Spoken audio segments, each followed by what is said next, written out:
Continuando aí com o trabalho dos passos, né?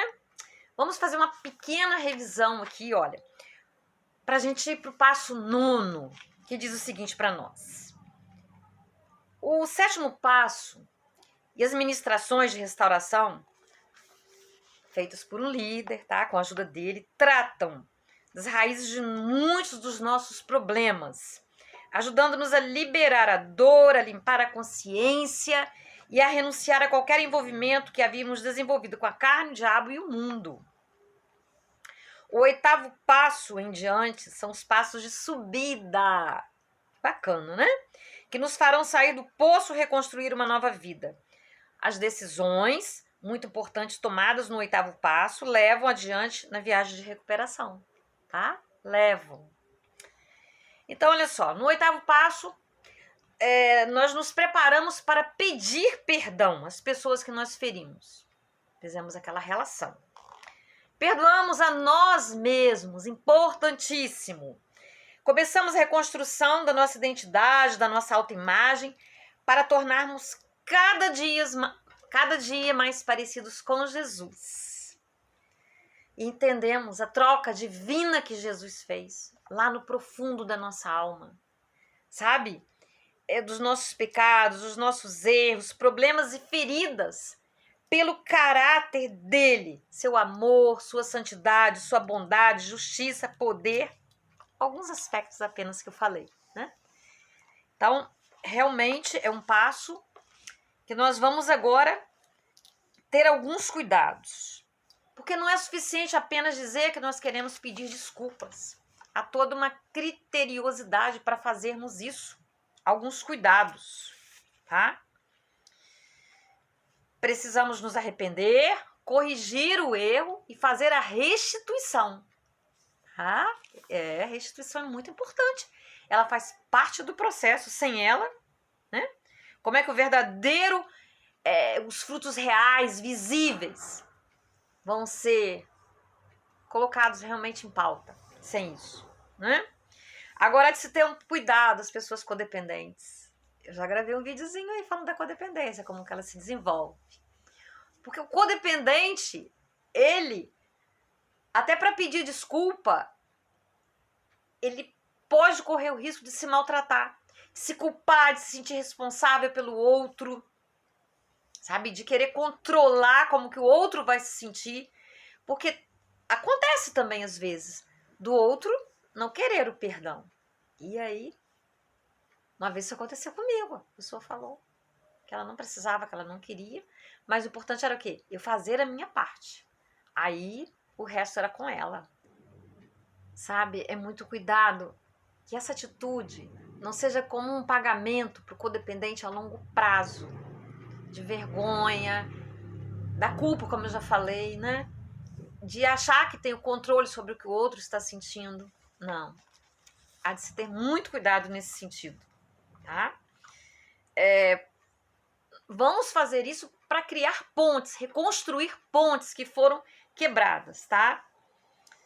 E o codependente, ele pode achar também que tem que pedir repetidas vezes. Ah, se eu pedir repetidas vezes, se eu me humilhar bastante, ele autoflagela, sabe? Eu lembro até de um filme, né? Muito conhecido, O Nome da Rosa, né? Na Idade Média, que eles se autoflagelavam, chicoteavam, né?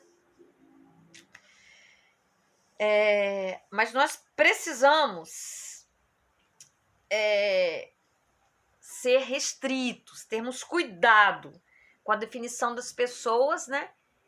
Que nós vamos fazer esse exercício no 9º passo, quem e como nós faremos isso. Porque há situações e há situações. Há pessoas envolvidas que nós não podemos expor.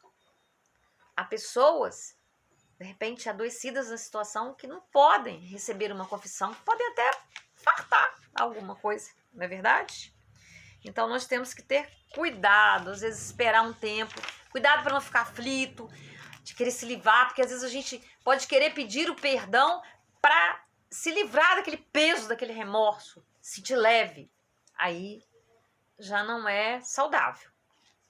É necessário se observar isso, tá?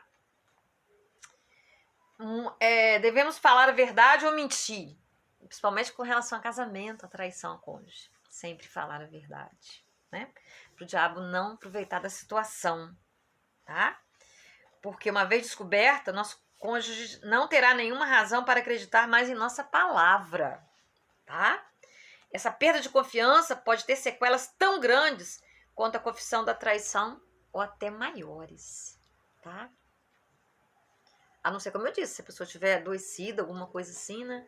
Então, cada caso é um caso, é sempre bom ter um apadrinhamento de um líder, de uma pessoa madura, para te ajudar nesse processo. Não faça sozinho.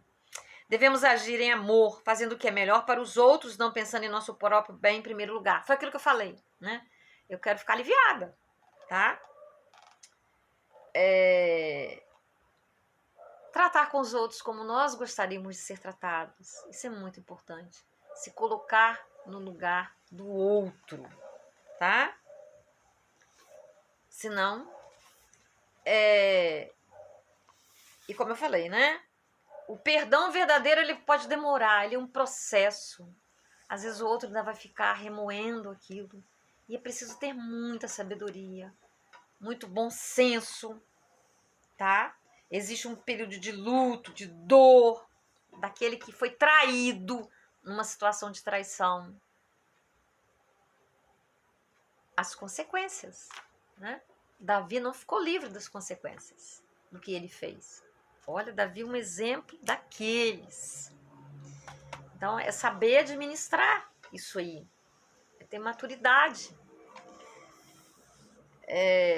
Uma vez eu li um determinado livro, né, que tratava dos relacionamentos, um livro fantástico, eu tenho esse livro ainda, e ele dizia, né, no caso era o homem, que a mulher, ele não tinha um relacionamento melhor por culpa dele, por responsabilidade dele, porque ele fez muitas coisas e ele teria um longo processo de reconstrução. E aí? Então tem casos e tem casos, né? Existe uma coisa nesse processo também que se chama negação.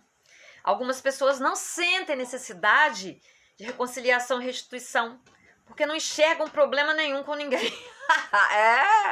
Eles são os donos da verdade. E aí, né, quando somos muito feridos por alguém, é raro não pecar contra essa pessoa com atitudes como guardar a ferida e sentir rancor ou amargura.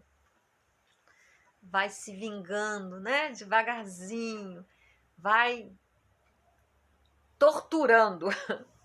Não ficamos livres para expressar verdadeiro amor para com ela. Pessoas com feridas sérias quase sempre acabam magoando o cônjuge, os próprios filhos. Até pessoas saudáveis fazem isso, não é verdade? Ainda mais numa situação dessa. É preciso ajuda, sozinho ninguém consegue. É um trabalho, né? Às vezes não sabemos como nos expressar. Eu falei isso no vídeo anterior. Às vezes a pessoa não sabe se expressar. Isso é comum em pessoas feridas que não têm o costume de expressar-se de forma saudável. Mostram pouca experiência em pedir perdão. Aí, no caso, escrever pode ajudar. Sabe por quê? Quando a gente fala, uma vez tendo falado, já saiu a palavra, não tem como pegar de volta. É aquela velha história do travesseiro de plumas que arrebenta. Você não vai conseguir catar todas as peninhas. Mas quando você escreve, você olha, você reflete, você pode mudar uma palavra, você pode compartilhar com alguém que está te ajudando. É mais garantido fazer dessa maneira, tá? O medo é um grande inimigo, mas ele é muito normal nesse momento, tá? Vamos pedir a Deus para tirar esse medo, substituir o medo pela fé, não é verdade?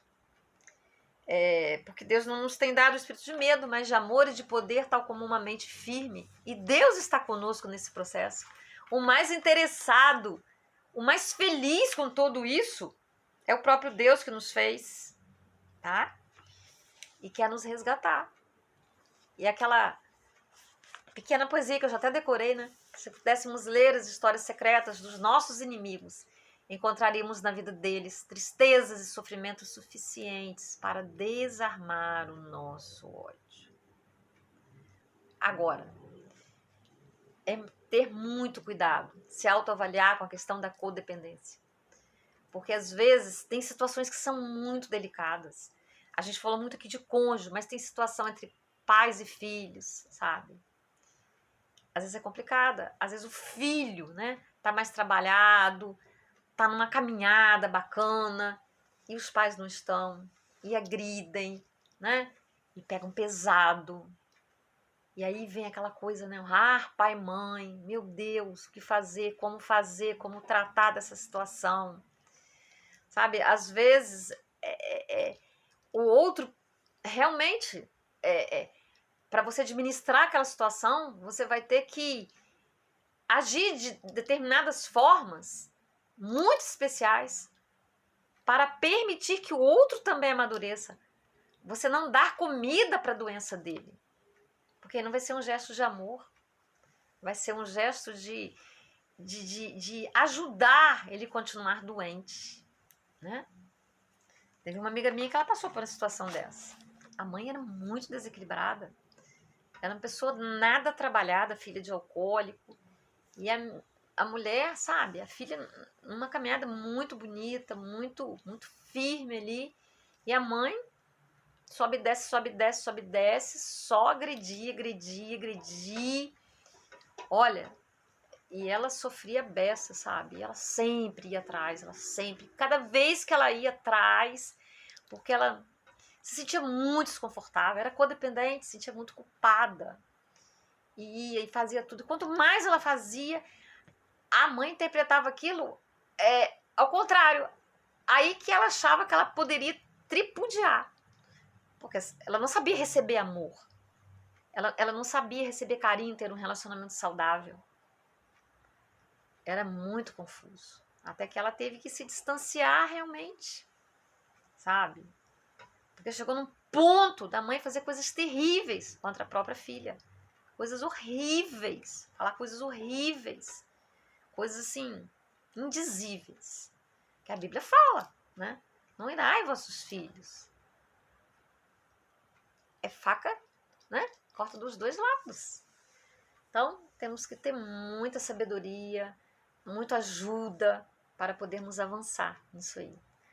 Não é só com 12 minutos, eu estou dando um pontapé para poder a gente, né? Você ter uma noção e começar esse trabalho, que é muito importante, muito significativo.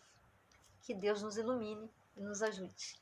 E continue te pedindo para curtir, compartilhar, e se não é inscrito, se inscrever, compartilhar com bastante pessoas, porque há muita gente sofrendo, sem saber para que lado ir. Isso aqui é um trabalho profundo de cura, de libertação, sabe? É o início de um despertamento, e que Deus vai te iluminar para você prosseguir, para você dar continuidade a esse trabalho, para ter vida abundante, como Jesus prometeu. Em nome de Jesus, você vai conseguir. Seja iluminado, seja iluminada. Seu processo de cura começou. E quando começa, Deus não vai largar sua mão de jeito nenhum. Ele está ali juntinho. Em nome de Jesus. Amém? Até o próximo. Vamos para o 10º passo.